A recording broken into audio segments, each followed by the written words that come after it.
В Україні небагато фермерів ризикують займатися тваринництвом. Ще менше беруться за садівництво чи вирощування органічних продуктів. Такий бізнес потребує багато часу, грошей і довгострокової оренди сільськогосподарських угідь. Чи допоможе ринок землі розвинути непопулярні галузі та як не виснажити українські ґрунти, дивіться далі.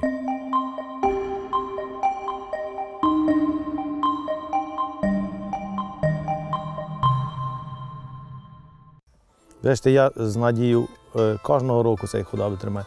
Може на той рік щось зароблю, може на той рік. А то нема. Є 70 хат, у тих остальних нема стільки худоби, як у мене. І би ви знали, що з кожним днем все менше і менше. От ніде худоби нема. Ну, село. Де вона буде? В місті? Та по четвертій підйомте. Тепер, поки тепло, корови ночують на дворі. Загоню їх. Підмиваю вім'я та й приступаю доїти.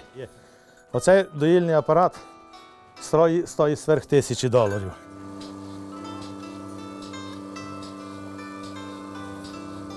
У нас є 39 голів і плюс 40-й кінь. Розумієте? У даний момент ці корови, що ви вижте у стайні, це є 6 корів після розстелу. Завод забирає, Городенків з Івано-Франківської області забирає завод у нас молоко. Оце мені подарили на 55 років, жінка подарила мені. Мали купити пса, бо пес загинув у нас. А покупила цю тьолку. От на світі я невдовольний. Вона що красавиця, що добряга. Тихонько. Моє дитинство пропало на тій фермі. Я лише коли се оженив, в мене було бажання зайнятися тим. І так, знаєте, я боявся кредитів. А думав на своєму, а то нічого не вийшло, розумієте, і все таке. Я кінчив сільськогосподарський технікум, прийшов в колгосп. Колгосп доходив якраз вже до ручки, знаєте. І треба було комусь вести сільське молоко. І я вже як пішов і порозумів, що це, я маю багато вільного часу коло того. От зранку я зайнявся молоко поїхало на завод. Я тримав своїх і завів корови. І так. Тоді у районі написав заяву, що виділили мені там 4 гектари землі. І так помало. Але це все, знаєте, все на гіркому мозилі. Жінка в мене працювала 30 років вчителем молодших класів. Вона має 2540 пенсій. Жінка моя раз у тиждень йде в суботу, має своїх людей, заготовляє трохи сметани, творога, молока. Зараз просто натуральну продукцію нема, невигідно її вирощувати. Все. Раніше, знаєте, якщо я здав бичка такого, що, вам скажу, на м'ясо, 500-600 кілограм, я мав, там було ще плюс, вам скажу так, десь 30% було дотації на здане м'ясо. Зараз того. Яка у нас є захищеність? Це взяти кредит і покласти одноразово петлю на шию. Що вам це? Як я сьогодні кажу вам так, є 6 гривень бере завод молока. Це рівно половину менше собівартості. Розумієте? Завтра я це молоко здою і не буду мати кому його продати. І я взагалі сідав на міль. Зайняті у тваринництві фермери говорять, що не отримують достатньої підтримки від держави. Таких підприємств у 12 разів менше, ніж фермерів, що займаються рослинництвом. За роки незалежності поголів'я худоби в Україні скоротилося майже у 6 разів. Тваринництво часто збиткове, хоч якусь плюсову рентабельність підприємствам у цій галузі дає лише молоковиробництво та вирощування свиней на м'ясо. Для тваринництва, садівництва, плодівництва, органічного вирощування потрібне тривале використання ґрунтів. А через дію мораторію на продаж землі орендарі не можуть бути певні, що договір оренди з ними продовжать після закінчення його дії. Тому фермери переважно займаються рослинництвом, вирощуючи однорічні культури, які можна висадити і швидко зібрати. Курка – це швидко, тому в нас розвинулись курки. Тому ми зараз найбільше провели курятини в світі, Мироновський хлібопродукт, один з найбільших. А корови – це довго. Да, свині – це також довго. А в Україні довго, не маючи власної землі, важко це робити. Те саме і з переробкою. Да? З переробкою треба інвестувати. Для того, щоб інвестувати, це треба мати гарантію під землю або мати кредитні гроші. А у нас зараз сільське господарство не залучена шалена кількість доларів через відсутність кредитування. Відсутність ринку сільськогосподарських земель дуже сильно стримує інвестування в сільське господарство і взагалі розвиток тих галузей сільськогосподарських, які дають високу додану вартість. Ну, наприклад, якщо ви хочете закласти сад, саду 8 років оренди не вистачить, треба як мінімум 25. І скажіть мені, будь ласка, яка нерозумна людина буде закладати сад, вкладати величезні гроші, щоб посадити його на не своїй землі, на чужій, яку вона потім втратить? Коли відкриється ринок землі, структура сільського господарства зміниться, упевнені експерти. І України не буде тоді. Якщо продадуть, ну це хорошо, якщо ще куплять українські, а якщо куплять іностранні інвестори, я вважаю, що України не буде тоді взагалі. Звісно, вони ж, їм потрібна буде земля, їм віддача землі потрібна буде. Їм не треба, люди будуть, що, чим ми будемо тут дихати, чим, що ми будемо їсти. Їм віддача землі потрібна буде, вони будуть вижимати усе з землі. Я так вважаю. Соняшник, ріпак і соя. Все. Зернові сіють пшеницю, щоб з людьми розрахуватися. А решта з того, з кого є найбільше. Хто дотримує сівозміни, структури ґрунту. То хто згоден знати, чим вони обробляють. Як вони 9 компонентів, я агроном знайомий, я кажу, 9 компонентів уносять одноразово. Ви розумієте, є якраз, я вижу, що є тут соняшник. У мене є бджоли. Ніхто не попереджує. Вони приходять, обробляють ці посіви, бджола вилітає і гине там. Ота корова, що доїлася у мене, і то вже не екологічне молоко, бо вона пасла на цій траві, пасе, де відер заніс, то, що обробляла Мрія. На сьогоднішній день міфів, які говорили про те, що аграрії виснажують землю, вони за нею не доглядають, їхня головна задача – прийти, зібрати врожай і піти. Аграрій підписує договір мінімум на 7 років. От якщо він підписує мінімум на 7 років, чи зацікавлений він один рік зібрати врожай, а на наступний рік не зібрати? Звичайно, що він зацікавлений в тому, щоб ефективно працювати. Да, не без того, що є такі по Україні території, де дійсно там грубе насилля над землею. Да? Виснажили, засіяли кілька років соняшник, а потім виїхали звідти, ніхто нічим не займається. Орендарі, наші аграрії вже на достатньо високому рівні проводять свою господарську діяльність, вони застосовують нові технології, обробітку ґрунтів, їх покращення, поліпшення. Тому це вже старий такий міф, неактуальний, коли орендарі начебто погіршують землю і повертають її не в родючому стані власнику земельної ділянки. Найпопулярніші однорічні рослини, такі як кукурудза, соняшник чи ріпак, виснажують землю. Щоб цього не траплялося, посів культур слід чергувати із правильною періодичністю. На наступний рік після кукурудзи, ріпака чи соняшника варто посадити, наприклад, пшеницю або ячмінь. Але чітких установлених правил такої сівозміни немає. Усе залежить від ґрунтів, конкретної ситуації та сумлінності орендаря. Земля – це як погріб. Там накопичені поживні речовини. Якщо я взяв аналіз 1945 року землі колгоспні, було 4,8, 5, 5,2 гумус. Тепер беру 2,8, 2,9, 2,7. Скільки тут пройшло, а землю вже виснажили. У борщу не тільки картопля, буряк і капуста. І сіль, і масло, і м'ясо, і багато дечого є. Так само і в землі. Воно викачується. Що б ми не робили, викачується. Ми повинні взяти тільки те, що нам дає природа. Тому що природа дуже і дуже мстить нам. Используем и гербициды, боремся с ненужной растительностью, используем инсектициды, боремся с ненужными вредителями в полях, а также боремся с болезнями, которые присущи, в принципе, в природе, которые тоже мешают получению хорошего, качественного урожая. Все это мы используем. Но также параллельно я уже рассказывала об органическом производстве, также различные как правильно, препараты, да, стимуляторы роста, которые являются биологическими. Ну, мы стараемся максимально переходить на более щадящие методы. Органическое, конечно, экологичное, к этому хотим стремиться. Конечно, гербициды это не есть экологично, но его везде используют, к сожалению. Пока другого ничего такого не придумали. Пестициды просто это быстродействующие вещества, которые помогают затушить вспышку какой-либо эпидемии. В органическом же предприятии. Человека, понимаете, это вот где-то так. А так мы добавляем микро-макроудобрения, соответственно. Все как с человеком происходит сегодня. Это сокровищница нашего фермерского хозяйства. Здесь мы свозим весь поток зерна, который идет с поля, очищаем и подготавливаем, закладываем для дальнейшего хранения.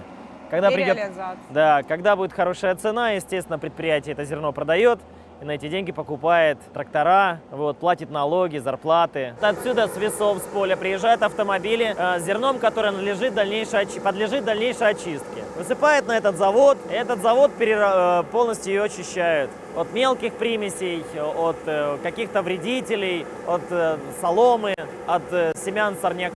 На выходе получаем чистое зерно, которое заводится вот сюда в склад. Идет вот сюда, засыпается в эту завальную яму, поступает через норию вверх и очищается внутри на очистительном заводе. Всего гектар у нас до 1500 гектар земли. Отец был главой фермерского хозяйства, а мы члены фермерского хозяйства записаны. И, соответственно, когда Владимир Николаевич в 2015 году он в местные депутаты баллотировался, его выбрали главой райсовета, сами депутаты. Ему нужно было уже полномочия передавать. Передал мне, так как я являюсь членом фермерского хозяйства. Так я стала фермеркой. Вот это наш такой склад, и этому зданию больше 100 лет. Наше фермерское хозяйство у истоков стояли наши родители еще с 92 года. Они были одни из первых в районе, которые занялись фермерским хозяйством. Артем – это мой сын, он занимается чисто производством. Ира занимается финансами и общим управлением. Я уже доверяю своим детям, они достаточно взрослые. Сейчас у нас мы решили пристроить к складу, и у нас здесь офис. Да, и уже туда за офисом, за складом у нас там есть еще мастерская, и там наши трактористы, и техника стоит частично. Там уже у нас дом, где живут родители. Я поработала какое-то время в банке, и я ушла оттуда не потому, что меня там уволили, а я ушла сама, потому что я не видела, какой-то был период, что перестали кредитовать юрлица. Я кредитовала юрлиц. Я сказала, мне нечего здесь делать. Я не умею делать вид, что я работаю. Даже когда я директором начинала, я работала в 5 утра вставала, в 6 часов у меня планерка была. И очень допоздна могло быть. И суббота, и воскресенье было. Я была счастлива, потому что ощущение все-таки выбора, это всегда присутствовало. И это как-то меня вдохновляло. Якщо фермери почнуть купувати землю, вони зможуть зайнятися вирощуванням культур, які потребують багато часу, а також тваринництвом. Окрім того, фахівці кажуть, що власники будуть дбайливіше ставитися до використання своєї землі. Коли буде запроваджувати ринок землі, коли я буду мати у власність цю землю, то хіба я зацікавлений в тому, щоб її виснажити і більше нічого на ній не посіяти?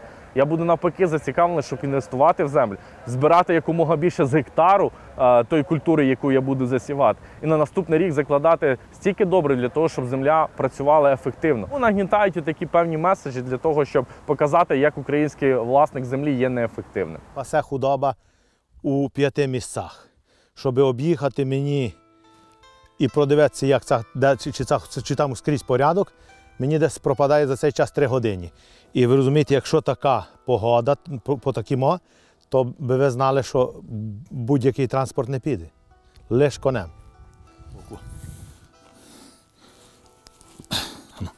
Дідо, тебе. Тако. Тихонько, Геню. Дідо любить вас. Ходи, ти вже розселений. Бери насочки, його достань і присели там, де він стоїть. Ні, з 8 років вже заганяла корови, мені це подобалося. Полюбила господарство, вони всі такі красиві, гарні. Люблю їх. Я навіть можу їх розрізнити. То баранчик Шон, то шапочка, То циганочка, а то просто овечка.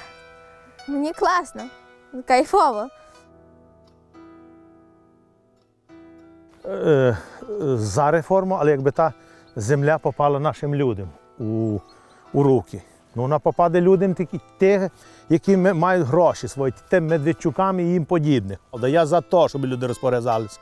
Але я ще раз кажу, щоб завтра ми не були колонією когось тут. Від ми кого тут знали? Австріяків, румунів, москалів. І тим більше, така багата держава, така прекрасна, такі трудолюбиві люди. Я кажу, все завозимо за границі, би купили ще владу ми, та й може би косми.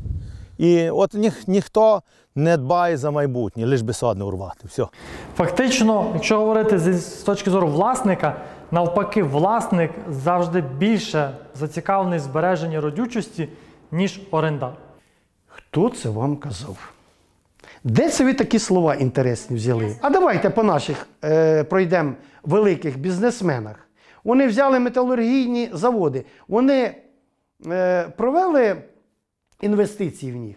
Ні. Вони технологію поміняли? Нічого подобного. Метал лємо по старих схемах. Криворіжсталь там щось нове почало. А Ахметов нічого не зробив. Він його жме до останнього, поки воно йому буде давати прибуток. Всі оті 30 сімей, вони створили бізнес далеко за межами законодавства. Вони на той закон чихали попервах. Вони його не бачили і не хотіли бачити. А тепер вони мають свої групи впливу в Верховній Раді, і тепер вони пишуть закон під себе.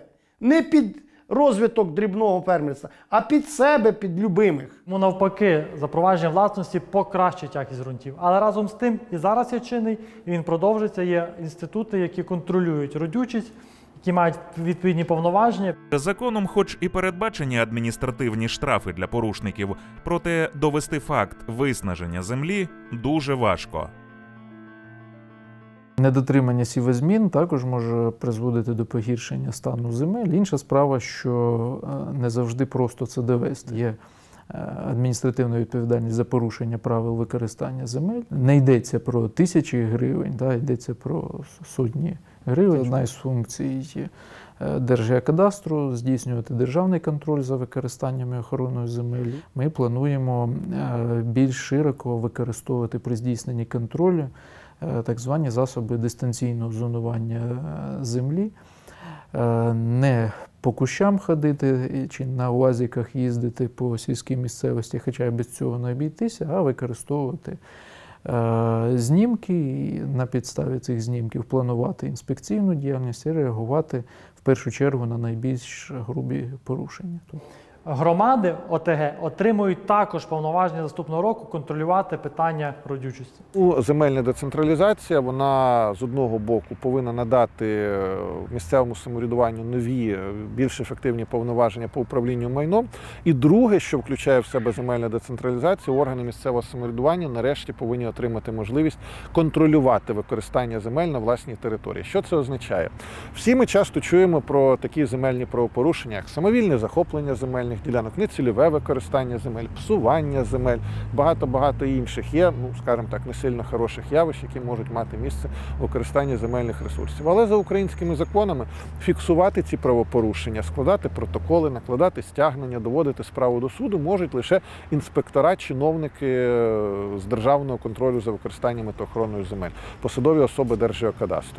Відповідно, їх ресурсів, їх зусиль дуже часто не вистачає. Наприклад, на всю Україну ми, як правило, маємо максимум 500 інспекторів з державного контролю за використанням та охороною земель. Це означає, по-простому, один інспектор на район. Скажіть, будь ласка, чи може один державний інспектор проконтролювати використання всіх земельних ділянок, які є в районі, яких може нараховуватися від 50 до 150 тисяч? Очевидно, що він навіть ніколи не зможе це зробити протягом всього свого життя. Очевидно, що в цьому відношенні більш ефективним буде контроль, який будуть проводити органи місцевого самоврядування, які безпосередньо на місцях, які бачать, що відбувається. Тому ми сподіваємося, що органи місцевого самоврядування зможуть нарешті отримують можливість фіксувати найпоширеніші правопорушення – самовільне захоплення і нецільове використання земель. Земельная реформа вообще уже созрела и перезрела, собственно говоря. И здесь есть плюсы, есть минусы. Плюсы то, что, конечно, реформа вообще как бы начатая, они говорят, это, конечно, огромный плюс. И никто не знает, как в нашем государстве завтра повернется. Вы же видите, вот 13-й год был, да, как война. Мы тут 100 километров практически, если по прямой там от Славянска были. Конечно, финансово, если кто-то захочет с наших пайщиков, то мы постараемся приобрести землю. Поэтому я что-то такого, ну, прямо супер особенного не жду с 2021 года. Мы будем стараться, конечно же, если есть желающие купить, потому что 100 гектар, это, ну, да, это как бы тоже приличное количество людей и сумма. Поэтому будет ли столько желающих, это еще вопрос. Хотелось бы, конечно, хотя бы там 300-500 гектар земли, как бы, да. А, конечно, возможности, я понимаю, что возможности в этом плане ограничены. Можно купить и производство остановить. Только вот вы видите кукуруза, это зерновая группа и технические. Это подсолнечник, ну, могут быть овес, гречка, это все там, горох, вот такое все. Это вот то, чем мы занимаемся. Плюс у нас 350 гектар под органикой. Да, вносятся специальные биоудобрения. То есть есть еще такое понятие, как севооборот. Позволяет земле отдохнуть, набраться сил, микро-макроэлементы.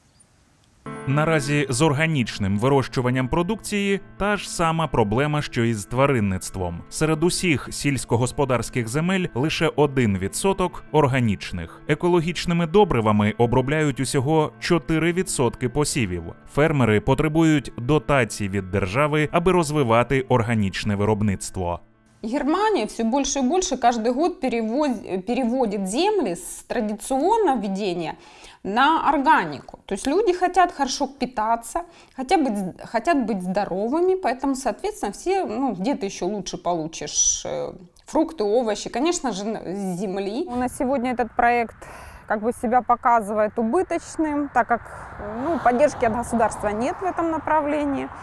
И, соответственно, развитие в Украине, ну, именно связано с зерновым, как бы очень мало. Ты не можешь избежать того, что в грунт не попадает химия, а, соответственно, в ту продукцию, которую мы выращивали, все равно могут быть остаточные какие-то там пестициды, где-то чего-то быть. 2 года назад горох выращивали. Перед уборкой прошел дождь. При органическом производстве ты не имеешь права вообще ничего вносить. Он просто почернел и пропал. Все, 30 гектар земли мы передисковали, и при этом наше государство какой-то там помощи, компенсации, даже об этом речи нет. Лучшим самым временем, я считаю, для фермерства это было, когда действовал спецрежим. Мы в это время, это когда НДС 20% оставалось у сельхозпроизводителя на развитие бизнеса. То есть ты мог вкладывать там в семена, в ремонт складов, там какую-то технику обновить, а тем самым как бы государство так вот датировало, не вмешиваясь в этот, собственно говоря, процесс. Поки немає ані ринку землі, ані достатньої підтримки держави для фермерів, що займаються бізнесом із довготривалим використанням землі. Чи зміниться щось на краще у тваринництві та органічному вирощуванні культур із настанням ринку землі, побачимо вже незабаром. Дайте на село дотації. Дайте не лише на рослинництво, дайте на тваринництво. Ви будете видіти, що буде. Животноводством, кроме пчел, мы не занимаемся. Осталось, когда-то было животноводство, но тем людям, которые занимаются животноводством, я бы на сегодня поставила памятник при жизни. І знаєте, хто ще тримає, займається сільським господарством, тримає худобу? Це люди, які пенсійного віку. От такі вашого віку і так далі. Вже навіть ніхто не хоче це. Я невістці своїй подарував, вона поженила з моїм сином, я подарував найкращу корову. Вона мені за 3 неділі привела і каже, дайте мені гроші за цю корову і тримайте собі. І я так віддав. Вона сказала, що їй не треба корови. Це моя хата, мені її купили. До 18 років я не можу нею керувати, а з 18 років все майно перейде мені. Село, тут дуже хороший запах. Удихаєш на повні легені, а там у місті не люблю той запах. Я не хочу в місто. Коли телятко народжується, то Так гарно пахне і молочком, і сіном. Мама каже, що телятко пахне Богом. Я би хотіла займатися фермерством і перебрати професію тата.